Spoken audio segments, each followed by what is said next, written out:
রাজধানীর ২ সিটি কর্পোরেশনের এলাকা শুধু নয়, এর আশেপাশের এলাকায়ও ডেঙ্গুর সংক্রমণ বেশি। বিশেষজ্ঞরা বলছেন, অনেক ক্ষেত্রেই ডেঙ্গু টেস্টে ধরা পড়ে না বলে সঠিক সময়ে সঠিক চিকিৎসা পায় না রোগী। এবার অনেক ক্ষেত্রে বিশেষজ্ঞ চিকিৎসকের পরামর্শ ছাড়া ওষুধ সেবনেও ঝুঁকিতে পড়ছে রোগীরা। আরও জানাচ্ছেন নাজিয়া আফরিন। চলতি মাসে ঢাকার ২ সিটি কর্পোরেশন এলাকা ছাড়াও আশেপাশেও বেড়েছে সংক্রমণ। স্বাস্থ্য অধিদপ্তরে নিয়মিত ডেঙ্গু সংক্রান্ত তথ্য বিবরণীতে দেখা যায়, রোববার পর্যন্ত ২ সিটি কর্পোরেশনের মধ্যে উত্তরে আক্রান্তের সংখ্যা ১৭২, দক্ষিণে ১৪৪ আর ঢাকার পার্শ্ববর্তী জেলাগুলোতে আক্রান্ত ১৯৬। ঢাকার পর সর্বোচ্চ আক্রান্তের সংখ্যা চট্টগ্রামে ১৫১ জন। এবছর জানুয়ারি থেকে এখন পর্যন্ত আক্রান্ত রোগীর পরিসংখ্যানে দেখা যায় ২১ থেকে ৩০ বছর বয়সী নারী ও পুরুষ আক্রান্ত হচ্ছে বেশি, তবে মৃত্যু তুলনামূলক বেশি এই বয়সী নারীদের। বিশেষজ্ঞরা বলছেন, জ্বর না হলেও ডেঙ্গুর উপসর্গ হলেই চিকিৎসকের পরামর্শ নিতে হবে, কারণ ডেঙ্গু শনাক্তকরণ সবসময় সঠিক নাও হতে পারে। কোনো আমাদের কিটগুলো দেখা যায় যে 70% সেন্সিটিভ, মানে কোনোটা আবার 60% সেন্সিটিভ। তো দেখা যায় যে যদি 70% সেন্সিটিভ তাহলে 30% রোগী কিন্তু এটা নেগেটিভ আসবে।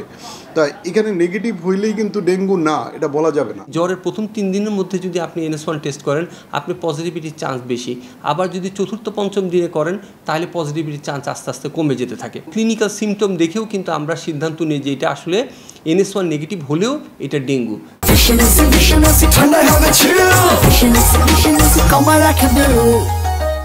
ডেঙ্গুর চিকিৎসায় স্যালাইন সবচেয়ে গুরুত্বপূর্ণ অনুষঙ্গ, কারণ এই স্যালাইনের ব্যবস্থাপনায় ভুল হলে রোগী বিপদে পড়তে পারে।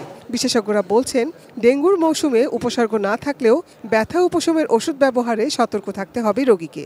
যারা আসলে বাসায় হোম ট্রিটমেন্ট নিচ্ছেন, তারা হয়তো ফ্লুইড দিতে যেয়ে ওভারলোড করে ফেলছেন এবং তার ফুসফুসে পানি এসে যাচ্ছে, রোগী শ্বাসকষ্ট হয়ে যাচ্ছে, পেটে পানি এসে যাচ্ছে, রোগী খারাপ হয়ে যাচ্ছেন। এই জন্য আমি বিনয়ের সাথে বলবো আমাদের রোগীদেরকে, ভাই বোনদেরকে, যে আপনারা সুনির্ধারিতভাবে আপনার সরকারি হাসপাতালে আসেন।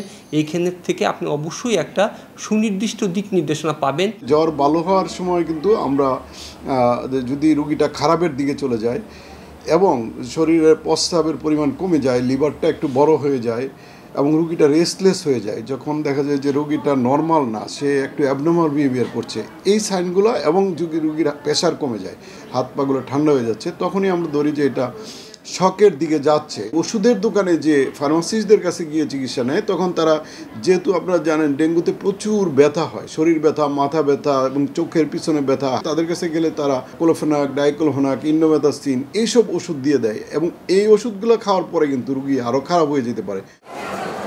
Nazia Afrin, ATN news, Dhaka.